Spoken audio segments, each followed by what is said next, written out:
আদালত আছে, আছে হাজারো থানা, তবুও কেন সমাজ জুড়ে অন্যায়ের আনাগোনা? কারণ খাঁচায় শুধু বন্দী থাকে হিংস্র পশুর দল, মানুষ তো ভাই মানুষ চেনে যেখানে বিবেকেরই বল। ধন্যবাদ মাননীয় সভাপতি আজকের এই মর্যাদাপূর্ণ বিতর্ক মঞ্চে সভাপতিত্ব করার জন্য এবং আমাকে পক্ষ দলের প্রথম বক্তা হিসেবে বক্তব্য প্রদানের সুযোগ করে দেওয়ার জন্য। শ্রদ্ধা ভরে স্মরণ করছি মঞ্চে উপবিষ্ট বীর বিচারক মণ্ডলকে এবং শুভেচ্ছা জানাচ্ছি সম্মুখে উপবিষ্ট শ্রোতাবৃন্দ এবং আমার প্রতিপক্ষ বন্ধুদের। মাননীয় সভাপতি, কবি ঠিকই বলেছে, লোহার শিকল দিয়ে শরীর বাঁধা যায় কিন্তু মানুষের মন নয়। আজ পক্ষ দল হিসেবে আমরা যে প্রস্তাবটি এনেছি তা কোনো বাহ্যিক শাসন ব্যবস্থার গল্প নয়, তা মানুষের ভেতরের নৈতিকতা আর ভালোবাসার গল্প। সভাপতি বিচার মণ্ডলী ও উপস্থিত সবাইকে জানাই আমার পক্ষ থেকে আন্তরিক শুভেচ্ছা ও সালাম। আসসালামু আলাইকুম। আজকে আমাদের বিষয় হচ্ছে মূল্যবোধ ও দেশপ্রেমের অভাবে দুর্নীতির বিস্তার ঘটে।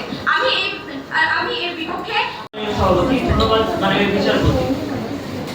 মাননীয় সভাপতি, আজকে বিতর্কের প্রস্তাবিত বিষয় মূল্যবোধ ও দেশপ্রেমের অভাবে দুর্নীতির বিস্তার ঘটে। ইতিমধ্যেই প্রথম বক্তা থেকে স্পষ্ট সামনে এসেছে।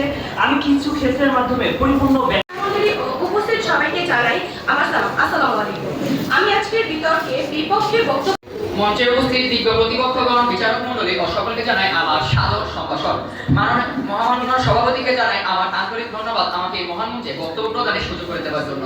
যে দেশের বিগত স্বৈরাচার সরকার 15 বছরে প্রায় $234 বিলিয়ন পাচার করে নিয়ে গেছে, যে দেশের মামা খালার ক্ষমতা দেখিয়ে খুনের আসামি জেল থেকে ছাড়া পেয়ে যাচ্ছে, সে দেশের প্রেক্ষাপটে দাঁড়িয়ে খুবই তাৎপর্যপূর্ণ একটি বিতর্ক চলছে, যার বিষয় মূল্যবোধ ও দেশপ্রেমের অভাবে দুর্নীতির বিস্তার ঘটে। অত্যন্ত যুক্তিচরণে আমার ও আমার দলের এই বিষয়টির পক্ষে অবস্থান। আজকের বিতর্কের প্রধান উদ্দেশ্য ছিল দুর্নীতি বিস্তারের কারণ খুঁজে বের করা। আমার পূর্ববর্তী বক্তারা অত্যন্ত চমৎকারভাবে ব্যাখ্যা করে দিয়ে গিয়েছেন কিভাবে একজন মানুষের মূল্যবোধের অভাব এবং দেশের প্রতি মমত্ববোধের শূন্যতা তাকে দুর্নীতির মতো খারাপ দিকে ঠেলে দেয়। এবং সবাইকে সময় দেওয়ার জন্য আমাকে ধন্যবাদ।